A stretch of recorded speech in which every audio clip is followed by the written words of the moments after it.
through the mystic eye, eminent personalities from various walks of life in conversation with Sadhguru. This week, one of India's most prominent image management experts, Dilip Cherian, joins Sadhguru to discuss the origin of yoga and its significance. Mr. Cherian is the co-founder of Perfect Relations, South Asia's largest image management and public affairs consultancy group.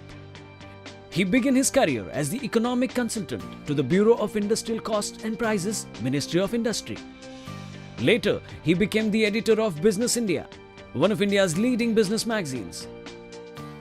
Watch as Mr. Cherian and Sadhguru speak about human evolution, the difference between religion and spirituality, and yoga's significance to the 21st century human being. In some senses, the tragedy that has just happened in Uttarakhand. Natural tragedies of this kind make one think about, one, why do they happen? Two, is it part of a much greater divine mystery? And to what extent is human degradation responsible for natural calamities? Human being is not the center of this universe. He can rise to a state where he can imbibe the universe. He can contain the universe within himself in terms of his experience. Such a possibility is there for one who explores. But the making of the universe, the making of the solar system, and even the planet is not human-centric.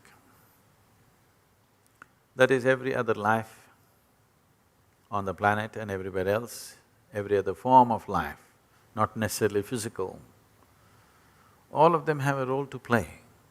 What is being construed as calamity is not really a calamity. A cloudburst is not a calamity. A mega wave in the ocean which you call a tsunami is not a calamity. An earthquake is not a calamity. Mother Earth just stretches herself a little bit, 100,000 people die, and we think it's a calamity. Right now, if wind blows hard, the mosquito population here in the garden thinks it's a calamity because all their relatives got blown away. Understand? So our state is not any different. So there is no such thing as natural calamity because everything has a certain lifespan. Whether it's an individual human being or the planet or the solar system or the universe has a lifespan, maybe not comparable to our lifespan, so we think it's eternal, but it all has a lifespan, so it is going through a certain cyclical process.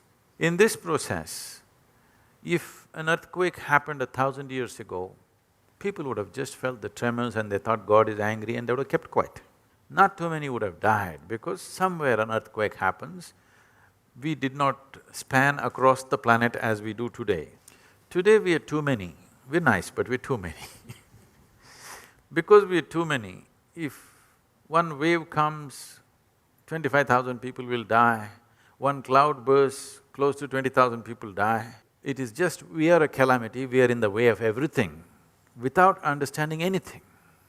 We are trying to live on the planet without having a clue about what is the nature of the planet, how it functions, what are its requirements. Without any of this understanding or making an accommodation for that, we just simply…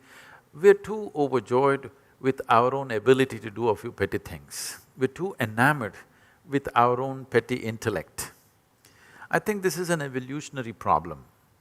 The religions of the book, the religions which have come thereafter, have in many senses, either deliberately or because of design by the people who designed them, lost that fundamental tenet of the belief in the self, because all the religions of the book go away from the more earlier forms of animism, the understanding of rocks, of stone, of mystic places.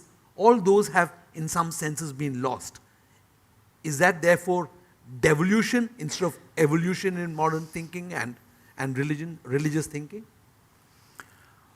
Definitely not evolution.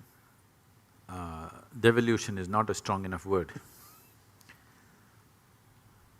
because it is a complete backward step in the sense, this whole idea that the existence is human-centric comes from this, Yes.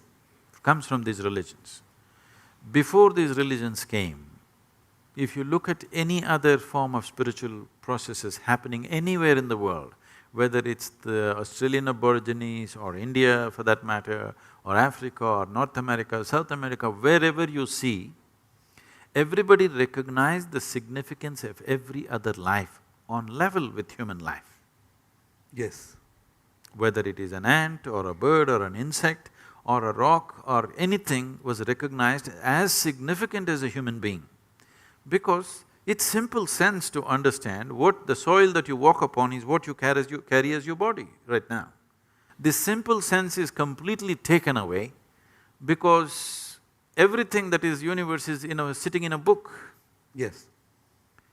And you got to agree with the book, otherwise you're dead. That's it. When certain structures are made in the making of a civilization, in the making of a future for human beings or a set of human beings or the whole humanity, whichever way, either you can bank on human intelligence and create those things, or you can bank it on human consciousness and do those things, or you can bank on human baseness and fear and insecurity and do those things. Unfortunately, most religions have chosen to address the baseness and fear in the human being rather than his all-inclusive consciousness or even his intellect for that matter. So, the prayers in India were never asking, there was no such thing as prayer actually.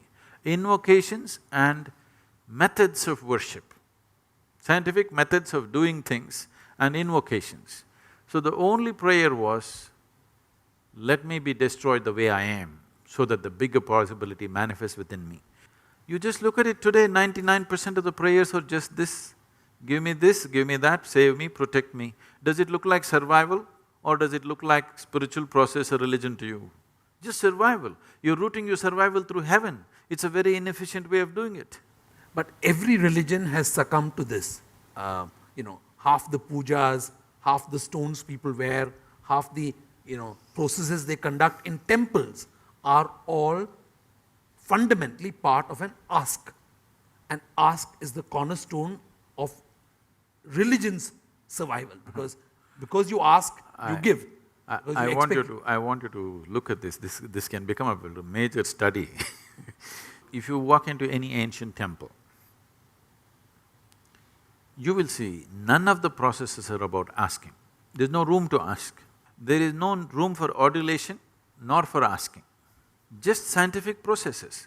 One thing that you must see, Dilip, is there is something called as Saptarishi Puja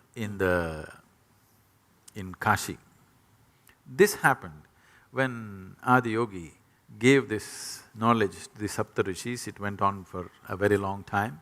Then he told them to go across the world and spread it. See, when Saptarishis were leaving Adiyogi, having been with him, having shared this phenomenal science, having experienced it, they were not very eager to leave him and go. So they said, if we go away, how do we again see you? You're sending us off, that we will never come back. How do we do? Then he told them, you do this, I am with you. Okay. So he taught them Saptarishi Puja. Okay. It's today called Saptarishi Puja, I don't know what he called it. These ordinary priests who were doing it probably for money today, maybe not entirely, probably they respect the tradition that's offered them this, but money has become an important part of that. They are just doing the procedure in a certain way. You will be amazed, the stacks and stacks of energy that they build up there. See, we can do this in a different way. If the necessary protected atmosphere is there, I'll build it up in a certain way. In our programs, in things, we do things like this. But these are not people who have any internal capacity.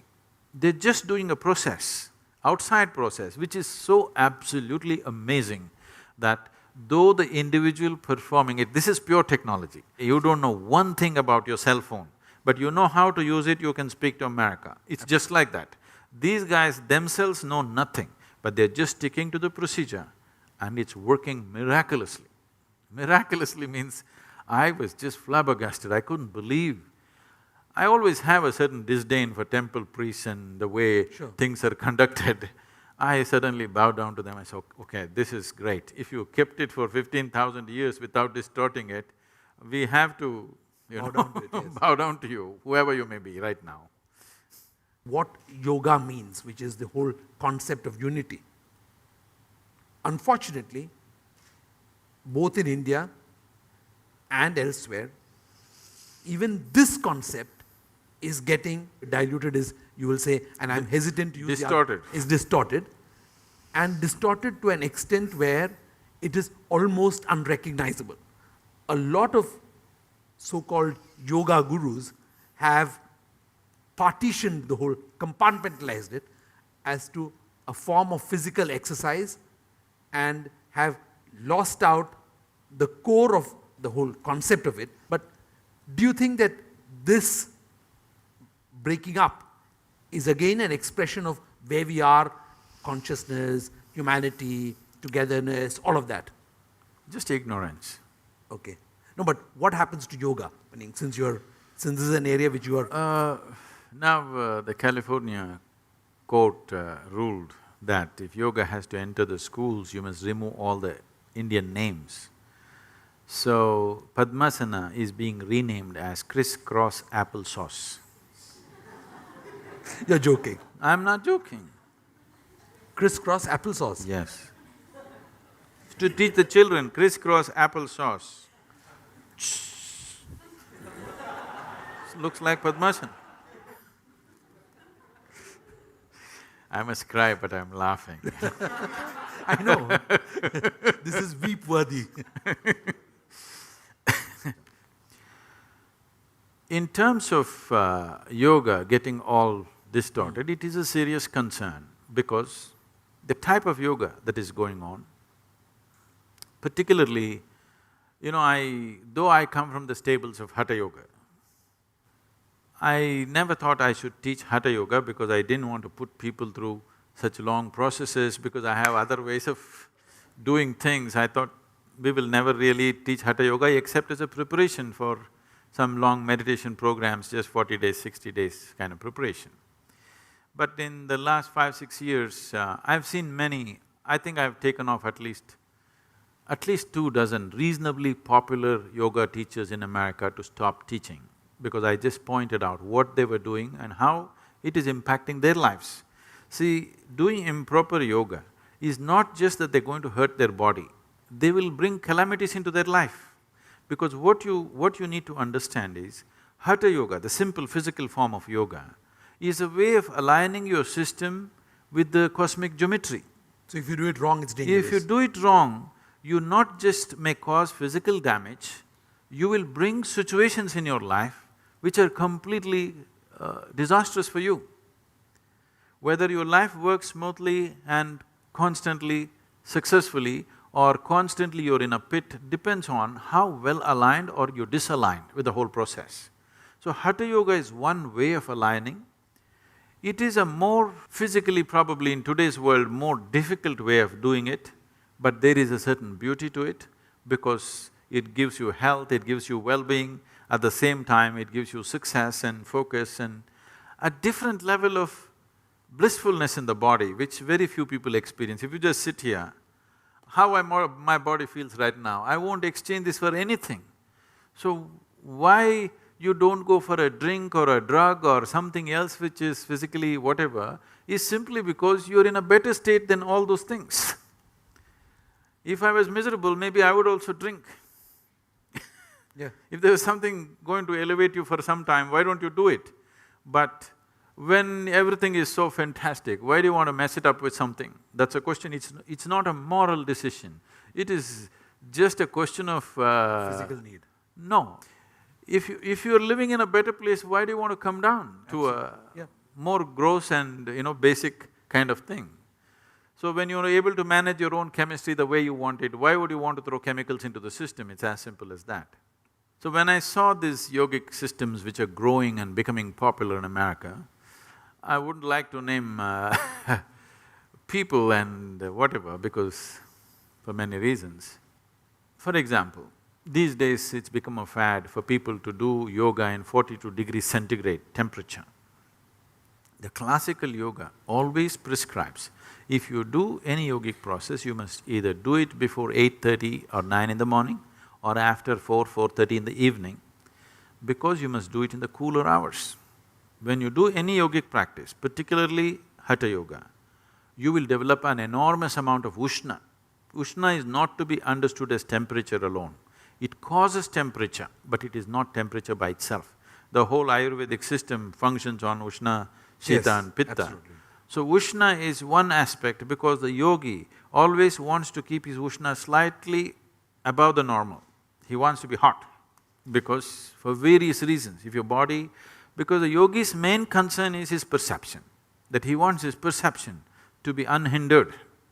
So anything that comes in its way, he wants it to be burnt out in the system. He doesn't want any excess mucus in the system, he does not want any excess fluids in the system, he wants to keep it slightly hotter than what is normal. So when you practice Hatha Yoga, the whole system is created to generate that Ushna.